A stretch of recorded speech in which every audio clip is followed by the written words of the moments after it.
Hello, everyone. Welcome to RPG Ramblings. I was asked about project management. Somebody had a question about project management, and today I'm going to fly solo and kind of go through my thoughts on how to manage a project. Some caveats. The My expertise is pretty limited to having a couple classes at work 20 years ago from Young Clark and Associates.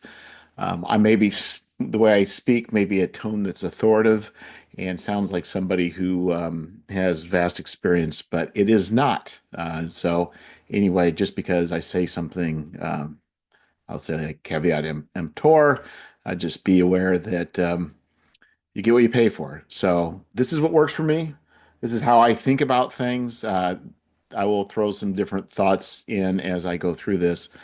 This will probably be better if you are watching this on video, but who knows? And I'm going to stumble through this. I kind of went through this a little bit in my mind. I'm not sure how long it's going to be, but anyway, maybe a bit rambly and I may forget a few things. But anyway.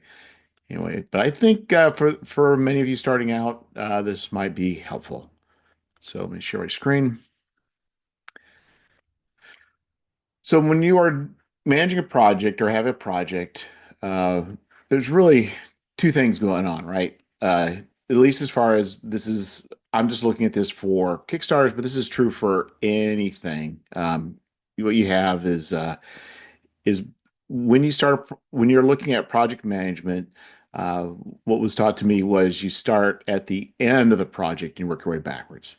And if I'm looking at a Kickstarter, what I'm looking at is uh, there's two things. I'm going to make a book and then I want to fulfill the book.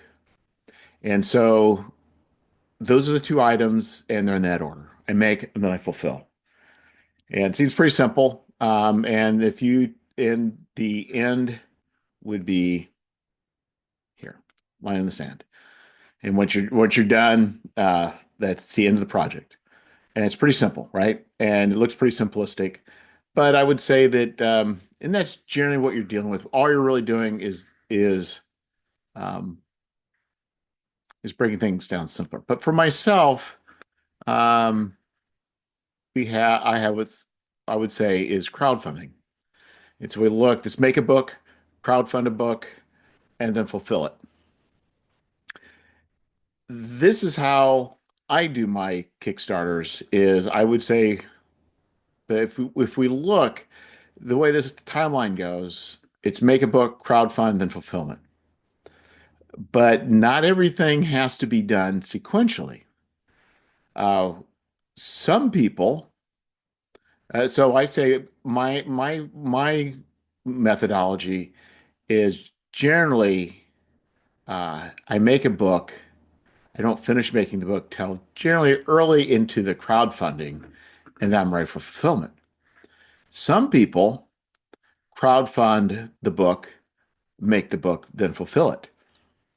That's legitimate. Some people will crowdfund and then they've already started. Maybe the making of the book starts earlier. They're not going to finish it until much later. So, like somebody may have the writing done, but they may not have any art or layout.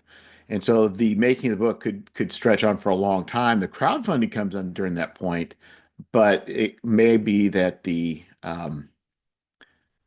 that doesn't happen until then. So that's not how I do things. Um, Generally, I choose not to, but I tend to like to have fulfillment done within within 6 weeks of the end of a Kickstarter. But also, we'll call this line in the sand. I do not work for my projects. I do not work from when I plan to fulfill. I plan the my line in the sand, which is my term, whether or not it's the right term, uh, is I put mine at the beginning of the crowdfunding. That is the date.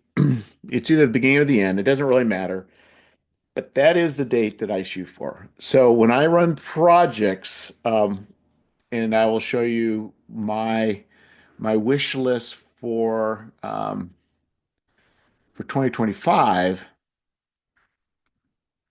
is you'll notice, can't pick these up for some reason. Um, oh well, we'll zoom in. So I've ranged these. This is time going on. I don't have any dates, right? I don't have anything firmed in, except now I do for the Blood Sands Bestiary and is not quite firmed in, but the Shadow Dark is now since I've just got the landing page for the Kickstarter. So as you can see, I'm generally looking at these are arranged by when I want to go to Kickstarter. And they may change, and the way I operate's a little bit different probably than other people, but that's the plan. That's the plan.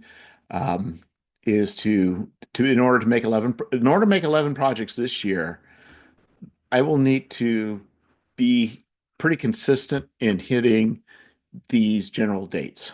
Um, so already I've got uh, so January, February, these two, March, and so forth is the thought. Whether that happens or not, we'll see.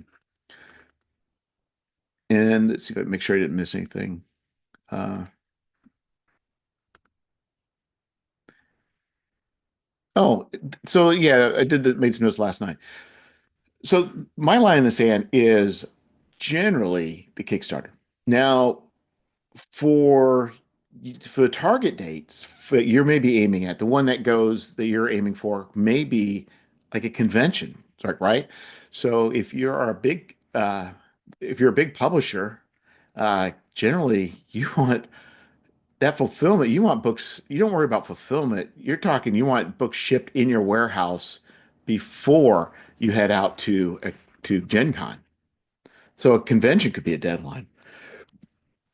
There could be certain dates that are deadlines, right? You may be having a product for Halloween. You may have a product for Christmas. You may have, maybe you're on vacation. Maybe you're having surgery. It can be a number of things.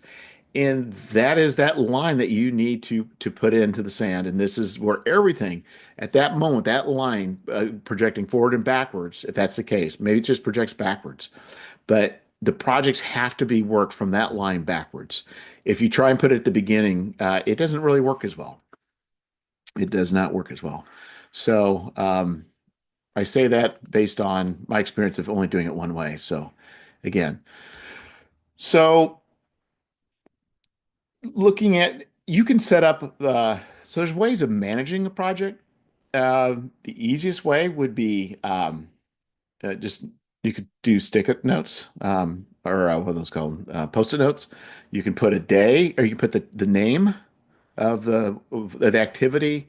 You can put the number of days it'll take, or I guess whatever time period it would be, or the number of yeah. So that's generally what you're looking at is when you want to start, how long will it take?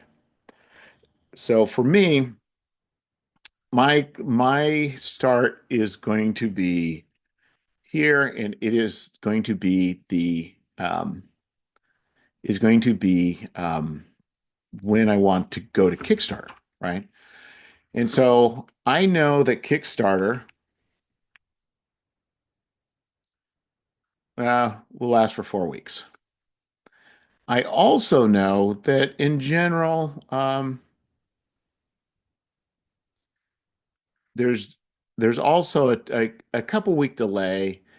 We'll say 2 week delay, and then there's 4 weeks. We'll say is back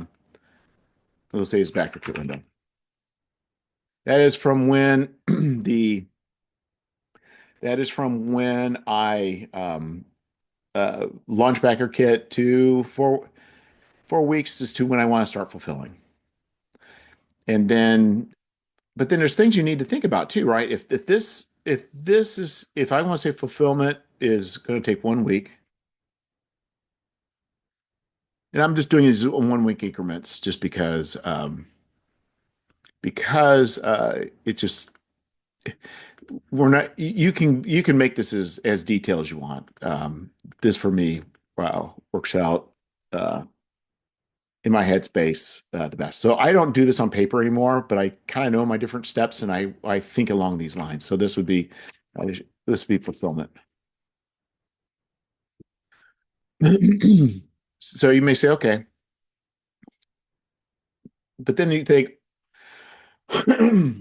what has to happen in order to fulfill?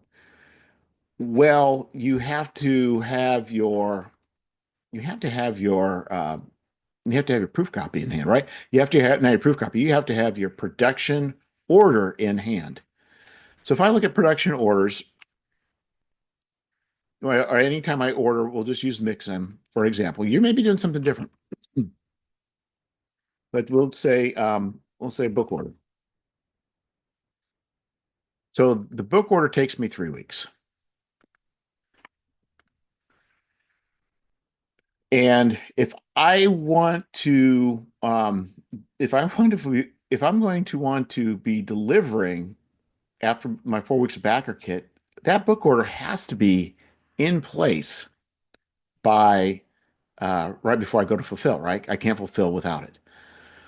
And so the question is that you would have to, uh, so within about 3 weeks after Kickstarter ends, you'd have to have your production.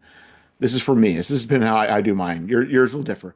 But I know that if I need to be a production order within 3 weeks after um, Kickstarter ends. But the question is like, is this, this is not including if you want to do a proof copy. And what can happen is you can get a proof copy made. You could just order. You could just do everything on your to your layout program. Everything looks fine, and you are. Wait a second, make sure I'm recording.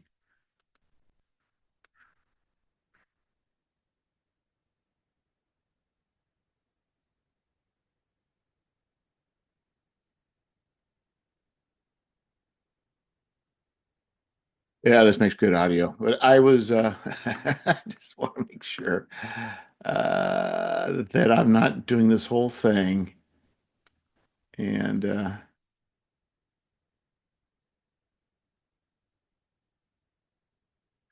not re and not recording. Oh yeah, I'm recording. Yeah, not that I would ever make that kind of mistake of doing a video and then not recording.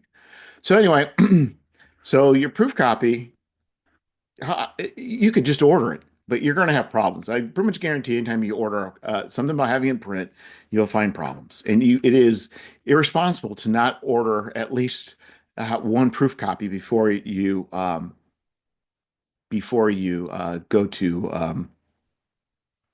um, to bring your production order. So if we look at that, controls, oops. So that's the case. Then probably about 4 weeks before then, you need to put in a proof copy.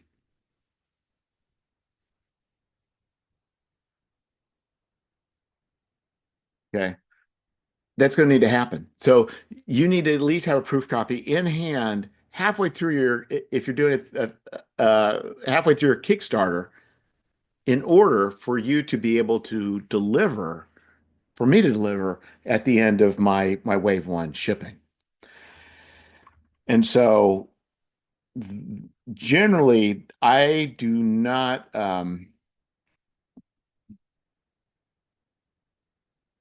So that is not, that's cutting it close. This is allowing no time to to adjust.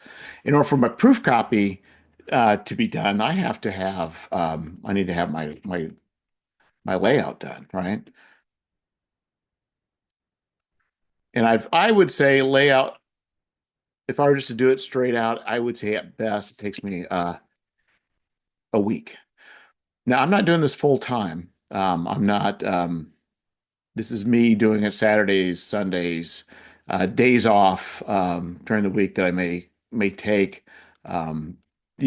So you know how much. I'm not worried about how many hours it takes. I'm worried how many days it takes.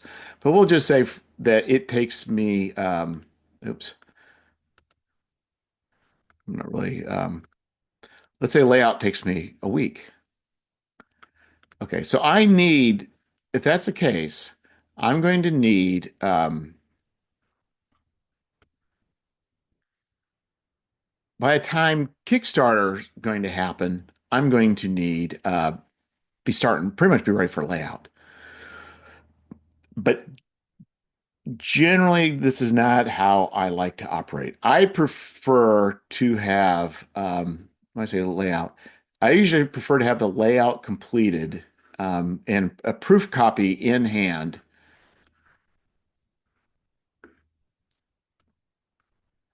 Um,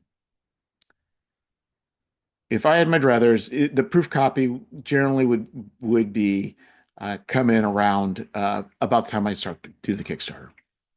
Doesn't usually happen, but in general, let's say that's the ideal state. So now you see that I need to be working on layout a month before I go to Kickstarter. So whatever date that is, I need to work backwards. And if I need layout, to do layout, there's some other things I need, right? I need to have, we'll say articles, or I'll say not articles, we'll say text completed. I'll say for this all depends, right? If I say text completed, I'll say freelancer. This is for Gary's appendix, per se.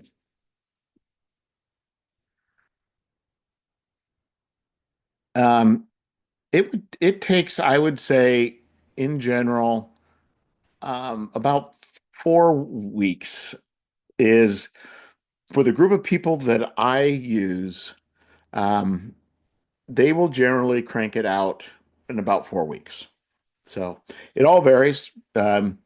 You also have people who may, obviously I can go to and I can say, I got a problem. I need this. And they'll be like, okay. And then clickety click, clickety click. Then I get an article within the next couple of days. But I cannot count on that for everything I do. So if I'm doing Gary's appendix, I know it's going to take,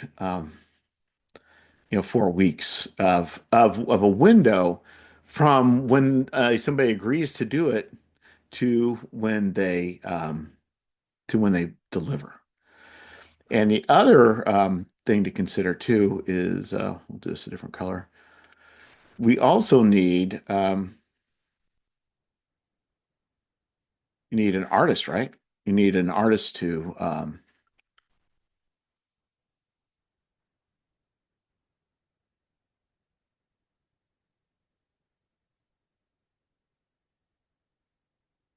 I would say in general,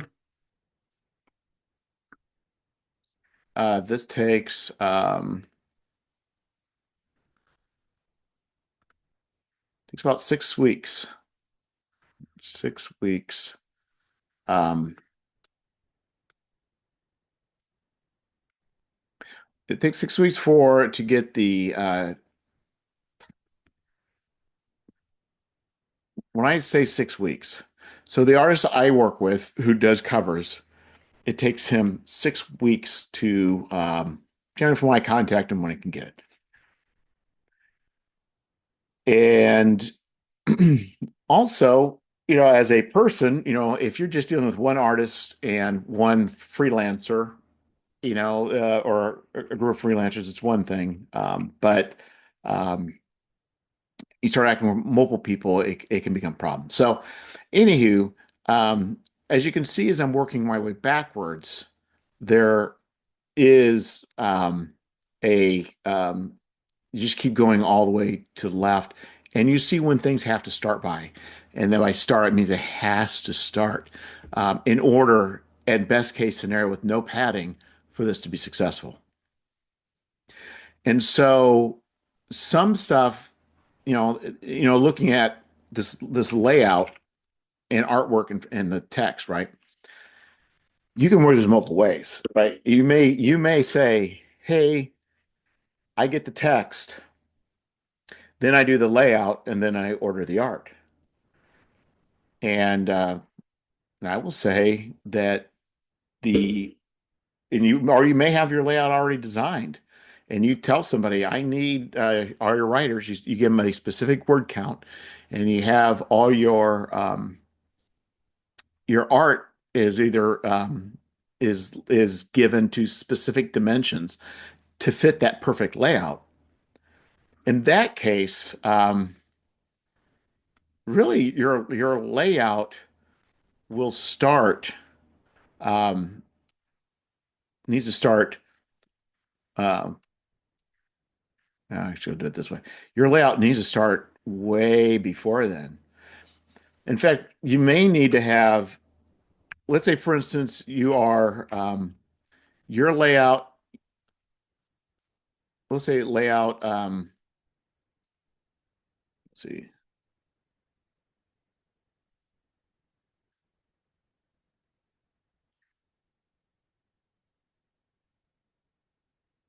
Let's say you're going to layout template.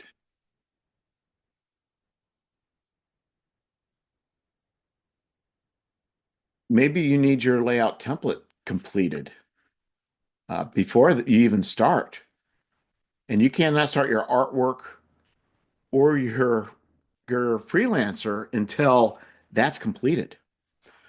So as you can see, then if that's the case, you can see the order which things need to happen. Now, what I'll say for me is layout generally happens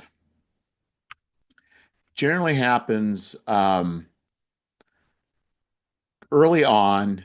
So my so I'll have these different freelancers giving me their work, and once I reach a certain threshold of people, I will start my layout. It still takes me. I still don't. I still have a deadline of when it needs to. I can't start until this gets done.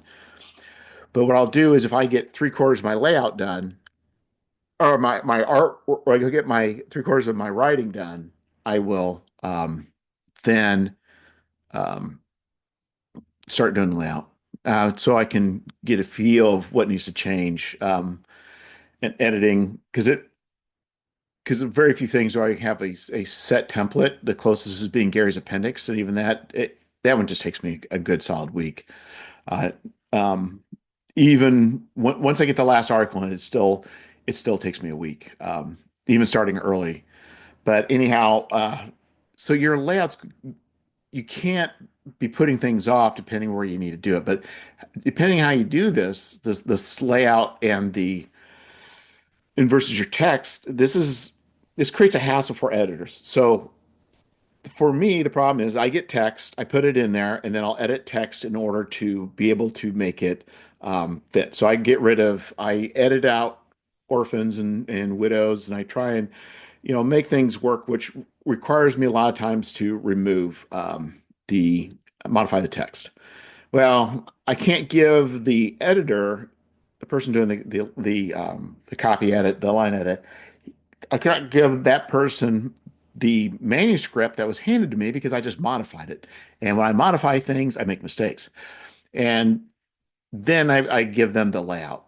And so the, you know, I guess we need to add another thing here,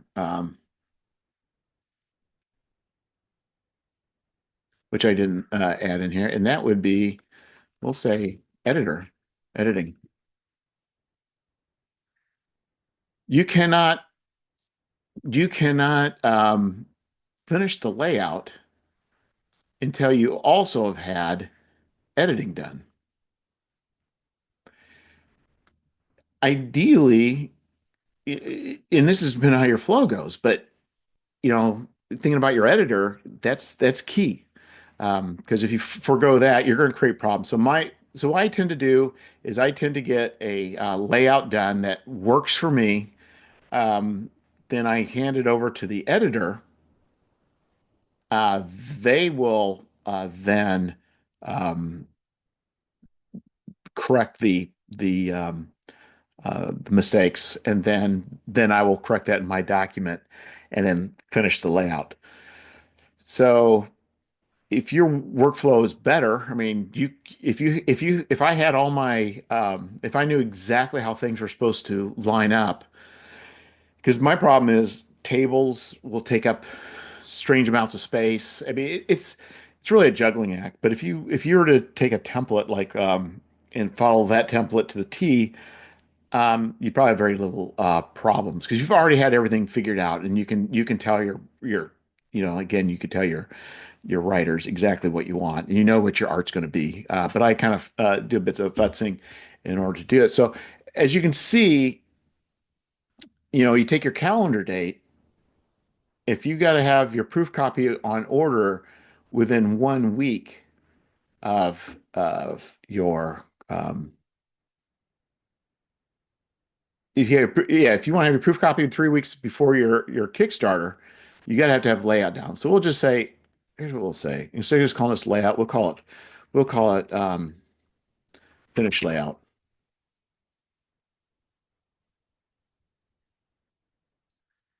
And then what I would say and then we'll say rough layout.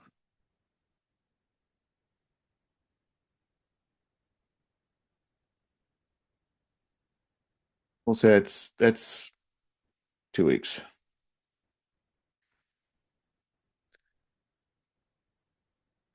If I look at this, we got editing, rough layout. See how now my line's starting to change. In order for me to do the rough layout, I can't start doing the rough layout until I start getting some articles in. Let's see, artwork, and well, it's going to vary, but we'll just kind of do it like this because I can start stuff earlier. And as you can see, you just can work your way back. So if I know this is supposed to be, um, December, let's say this is July 30th or the end of July, I need to start. I need to start my finished layout by the beginning of the month. So by July 1st, I need to have. So that means I need to have my editing to my editor 3 weeks before that. And before I get to my editor, I need to have my rough layout done. In order to do my rough layout, I need to at least have some articles in, right? So this and this gets more and more. I mean, this you just keep working your way backwards. Um, And then if you even going back on this side, you can make this as fine as you want, but there's some other things too. It's like we have proof copies. I mean, this is a thought where you do a proof copy and then you order a book, and everything's fine. But I've had a issue where I've had to order three proof copies because you know what? I keep buying stuff, and so if you make a mistake, can push you past what your target fulfillment. Now, for me, fulfillment is not the line in the sand per se, but sometimes it is because the reason I normally try not to have a Kickstarter running while another one's not fulfilled. No, this year, it's not going to. I cannot do that. But my goal is to keep the time from uh, Kickstarter to fulfillment within 6 weeks. Um, that I can't always do it. That's pretty tight, but it's usually 6 weeks to 2 months. Um, or I'm sorry, from the end of the Kickstarter to fulfillment, it's either 6 weeks or 2 months. So I, as long as I can keep, this seems to work. Usually one or if I do a proof copy here, and I get it done before the Kickstarter starts, that means I have room to do a second proof copy and still have time in order to get books in hand well before I'm ready to fulfill. But then you can look at your fulfillment. You need to think about, well, what do you need to fulfill? Well, you need packaging material, right? So um, you need, and to do that, you're going to need to make sure you have your boxes and such. So, nowadays with Amazon, it's a lot easier if you got Amazon Prime, but you got to figure in a week, like the 1 week before your oops.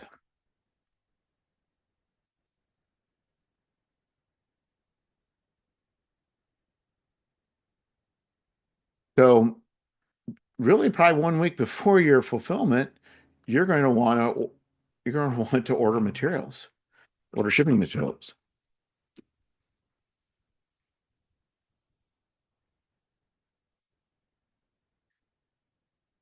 And that's and there's there may be other things that are involved too. But that's up to you. But I'm also looking at, are you wanting to do some marketing?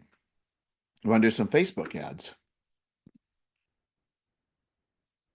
You need a slot of time for that. So if you're going to do Facebook ads, let's say you want to do Facebook ads before Kickstarter starts. So what you need to do is you need to, we'll say figure out how long it takes you, but set up Facebook ads. And there may be other types of marketing that you're wanting to do. But the Facebook ads are not going to do any good if you wait till, I mean, to after your Kickstarter. So you really want to start, either before or at the beginning. And same thing, or it could be with backer kit or whatever. And so um, those are, I think of anything else. So proofs, books, packing material, articles, editing. So this is how you can manage it. You can do this with paper. You can do this with stick-it notes. You can do this with index cards. You can do it with freeform. You can do it with the PowerPoint. Um, you can even make a Gantt chart. Just find a simple Gantt chart on uh, like with Excel or with Google Sheets. And that's what I've used when things got too complicated, because what's harder is when you look at these items, it says artwork complete. Well, honestly, there's more. You could have multiple artists. You could have multiple writers. You may have, like, says artwork complete. Well, maybe artwork is complete for you know f for the artist, but maybe I look through and fill stock art. So I need to block in stock art completed. And so I just keep adding items and placing them here, and then I know day by day whether I am making it on time or not.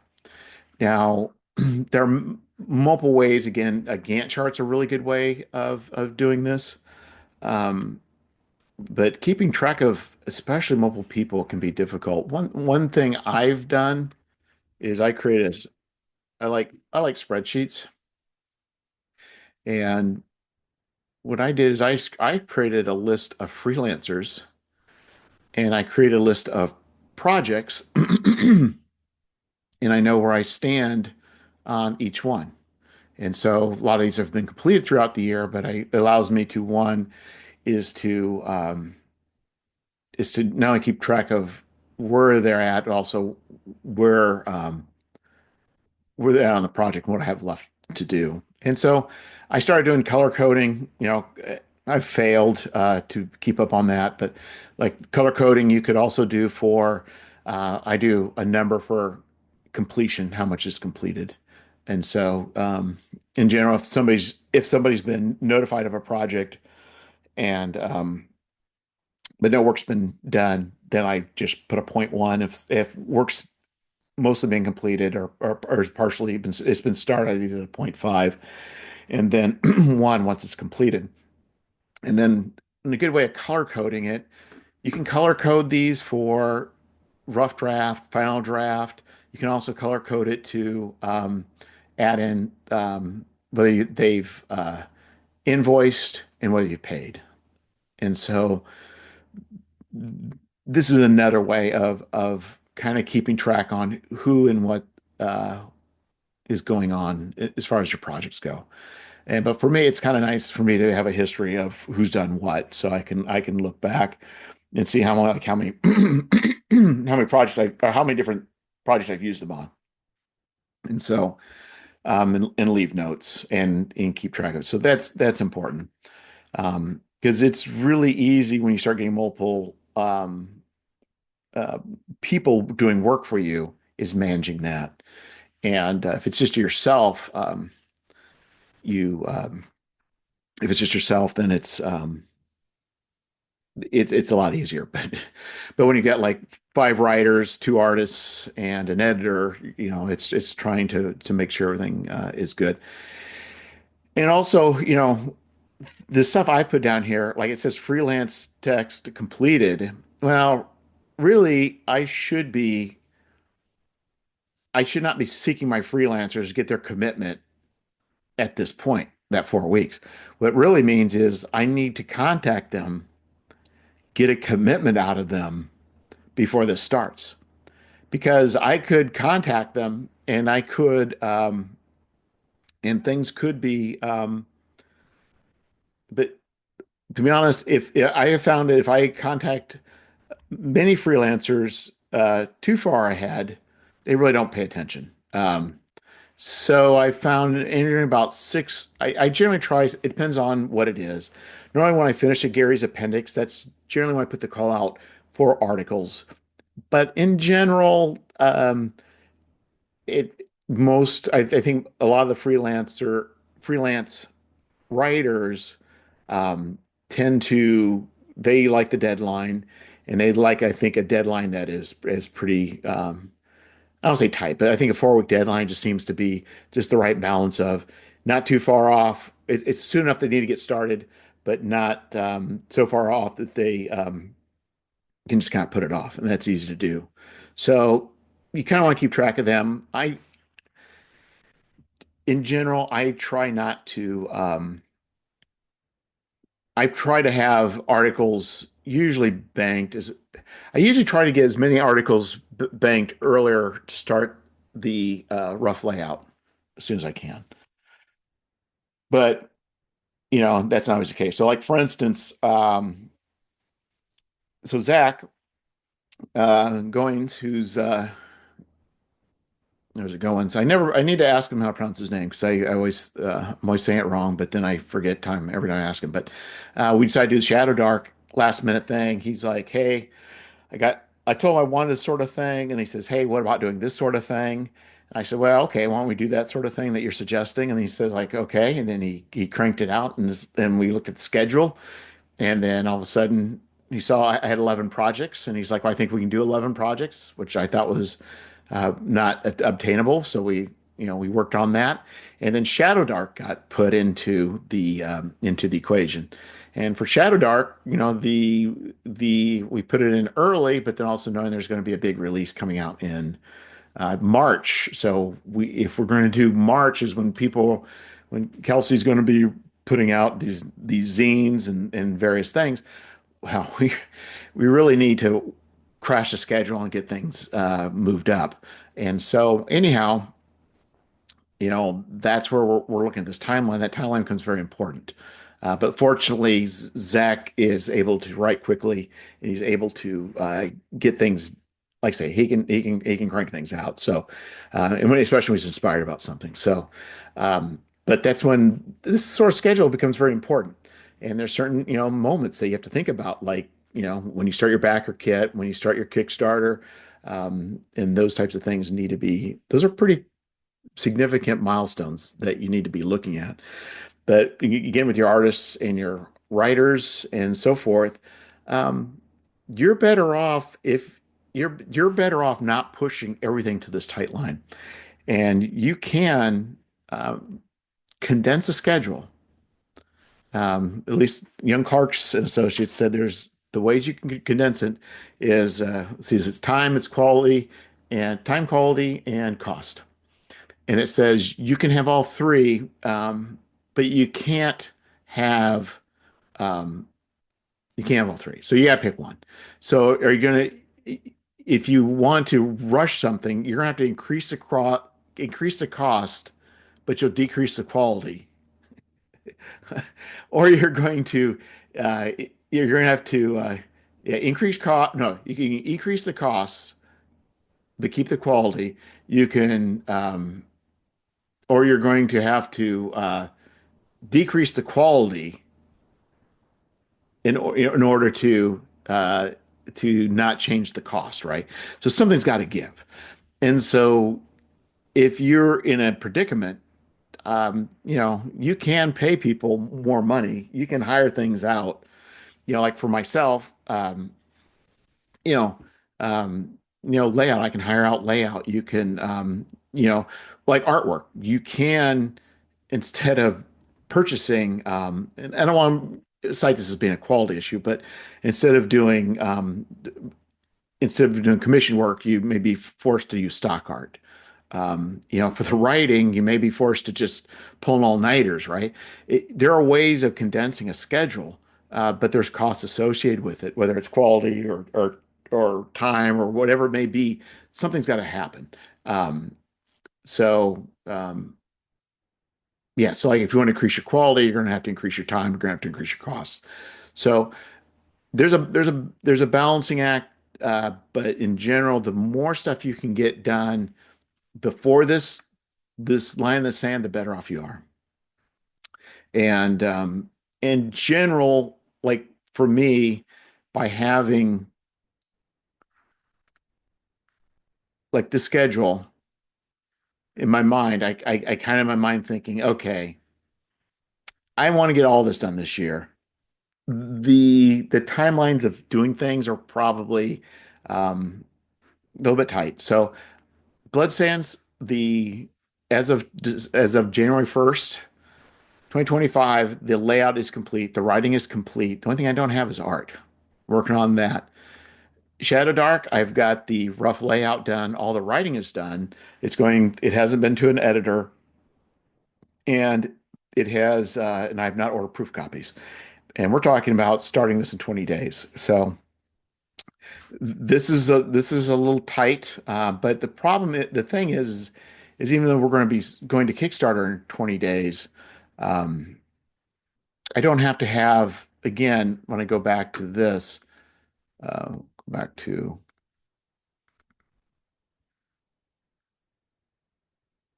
Kickstarter in 20 days. I'm working my way backwards. So rough layout's done. I just don't have the editing. The finished layout is not quite done. I've got a little bit of. I still have all the freelance text is done. What I need to do is I have some stock art that I need to fill. And that will probably take me one day. Um, I just need to do it, amongst other things. And so, but it's very doable. This is very, very doable because I'm 20 days out and I'd like to have ideally, I'd like to have my proof copies ordered next week. And so, but what's going to probably happen is if I look at this is just going to get probably pushed out a little bit that way. So, but as you can see, I'm still going to make good time if all goes well. I feel pretty confident of not affecting the Kickstarter or affecting fulfillment. But, you know, right now we're talking a ways away from Gary's Appendix 8. We're talking probably 1, 2, 3, say 4 months, 4 or 5 months. But I've already submitted orders or articles. So if you've got a budget to do that, going back to time, um, if I've got all my articles already in hand, I can, anytime I've got an opening, start doing the rough layout, send it to editing. I can get all that done well ahead of that timeline. So I've started going after articles for GA8. Uh, General Meander this is probably one that makes me a little nervous. This is one that the writing is not done and the no artwork for it yet. And so that makes me a little bit nervous. And the problem is if I move the General Meander over, if I move Gary's Appendix 8 earlier, which I could do, Then the problem is the omnibus. I'm doing Gary's Appendix 8 right on the heels of the omnibus, which that's not cool. So this is a little strategic. The omnibus, I've got pretty much the layout completed. I went from taking all the articles of Gary's Appendix for the first 6 issues, almost all of them, and combine them in. They're going to be a hardcover, and I've doing the layout and do all new artwork. So we're very close to being ready for proof copies. So right now, these three are the hot items. So, but coming on the heels, this has got to get done. This one I feel pretty confident about. And then got somebody already doing the writing for Scoundrels of Brixton 4, but I don't, all I really need to do is once I get the writing done, all I need at that point to do is layout, which that one is definitely a solid week of layout, and then and then um, and then getting some art ordered. So I won't have to order art till like maybe 6 weeks before. So anyhow, as you can see, I got another adventure that's in the works here. Writing is being done. Um, this one, this is going to be a redo of Fate of the Fly God for Mutant Crawl or Dungeon Crawl Classics. That one I've put towards the end because I was wanting to release this around Halloween. So we'll see how that works. But it's getting a sort of a rewrite, and then once I get it rewritten, I'm going to be ordering art and all that. So that's coming about. And then I'm also Mothership is also a conversion for Scoundrels of Brixton is in the works. And I'm having somebody work on that because it's pretty low cost for me to have them do a conversion. Might as well get it done now, but it's going to be a lot of layout energies involved. Blood Sands requires a lot of writing on my part. Gary's Appendix 8, that requires a lot of writing on my part. Well, I say a lot, but I've got like usually 8 bestiary items. So I'm getting the writing done, but I'm not very quick about writing. So I really need to be having those articles, the bestiary articles written within the next couple months. So in my mind, that's another line item that I have to work on. And so um, between the way I operate, if I were to do this correctly, I would have, a nice proper Gantt chart for each project. But I know the milestones of where I need to be. So um, and that helps me to work backwards. Now, you may be a person that can, and I've done this enough times, I can generally look at my projects, and what I'll do is I think what I have in the hopper. I use reminders, and what I'll do then is keep a list of things I need. What are the next things I need to do?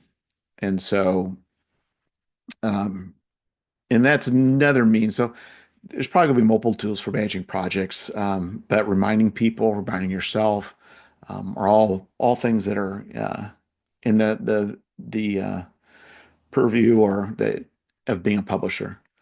So I'm not sure if this was helpful for you guys or not. If it is, let me know. But again, you'll have to find what works for you. This works okay for me. In general, I don't miss a whole lot. But the more stuff you do, I mean, it's easy to lose track of things because not only are you responsible for the amount of responsibility starts going up. So because now you start hiring freelancers, then you also need to be paying freelancers.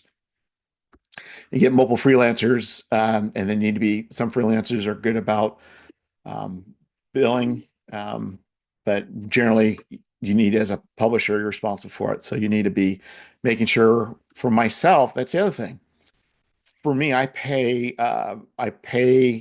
in general as work is submitted. Some people do not pay until after a Kickstarter. They get the monies from the Kickstarter, which is reasonable. I just don't like having that over my head. I don't like owing people money. So, and also it's like, they did their work.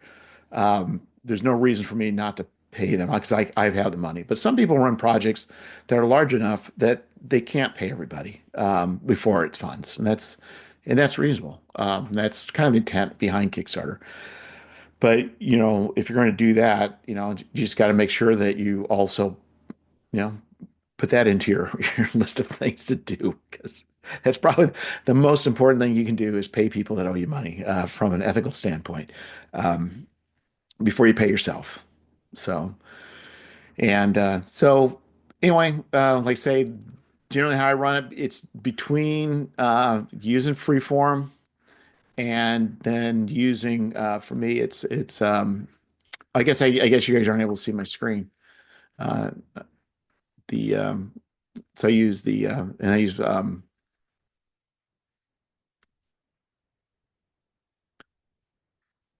yeah, sorry. I thought I was showing my screen, but I think I was just sharing my I was just sharing my window. So anyway, here's the here's my reminders. And what I do is I break them down by category and then by publishing and then and then so there if this gets too large, it becomes you could like for instance, I create a publishing list. So you could take this template and work from this template. Um, but it, I've done this enough times. I think early on to go through the work, especially the first couple of Kickstarters, is going through a list of all things that need to be done and working through it logically is good. Um, you know, I it's just there's a certain point where with multiple projects and be doing one of these for each one, it's too much. Um, but and again, just getting something like this laid out, and also I'll show you my freelancer page that I thought I was showing. Uh, so there's the freelancer page. So so rows are by writers and editors and artists, and then the columns are by project. And like I say, color code them how you want, and I usually put the ways on them. And also, I guess the other thing maybe for another time is how to manage the finances of uh, paying people. Well, actually, the finances, but my normal way of doing the process is, in business, if you were to go to a freelancer, you would you would go as a business, you would do ask them for a request for quote. They would give you a quote. Then you would then provide them a PO, purchase order. They would take the PO and then they would then send you an invoice. And then once they send you the invoice, then within the terms and conditions, and you pay within that time period. So what I normally do is when I get ready, once the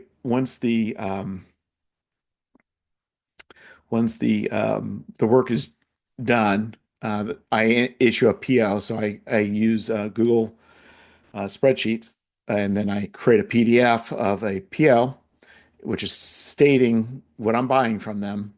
That goes to the freelancer. The freelancer then I ask what I ask. I have to get a invoice with that invoice, and then once I get the invoice, then I pay through PayPal. And in the PayPal, I reference the invoice number, the PO number, and if they give me an invoice number, I give the invoice number in there. So what that will do for you is when it comes tax time, you have a trail of, this is how I do it. I'm not necessarily recommending anything tax related, but this is how I do it. And that way at the end of the year, I have a list of the transactions. So if you're being ever get audited, know, how do you account for that money? Especially with services, it's very clear what's happening. They're providing they're providing a thing, whether it's an article and or whether it's art, and then you're paying for that thing. And it's if you just keep doing the PayPal thing, it's or however Venmo or whatever you're doing, that's your only means. It it will probably uh, not serve if you ever get audited. It probably won't serve you well to um, is if you had it well documented because what you want to do is not only you want to be not just create an air of legitimacy, you want to be legitimate. So I think the more you act in a this thanks to Travis or for Trevor Stamper, the idea is you want to look professional. So if you get audited, if you're looking like a real business, you're acting like a real business, the IRS will treat you like a real business. So um, I've never been audited. I've had a photography business in the past, freelancing part time, and I've been doing this for a few years. I've started issuing the POs and the invoices as of this year, and what that does again is it allows me to keep a transactional history, and I would recommend that you do the same. Probably not as thorough about doing it with all the items like I should be, but definitely when I'm dealing with um, with non when I'm dealing with freelancers and with people, um, I try to maintain that level of transparency on the transaction. So anyway, if you have any questions, feel free to hit me up for any corrections or anything else that maybe how you do it. Maybe I'll do a part two or something like that. So anyway, thank you all for watching and listening, and I'll catch you guys around soon.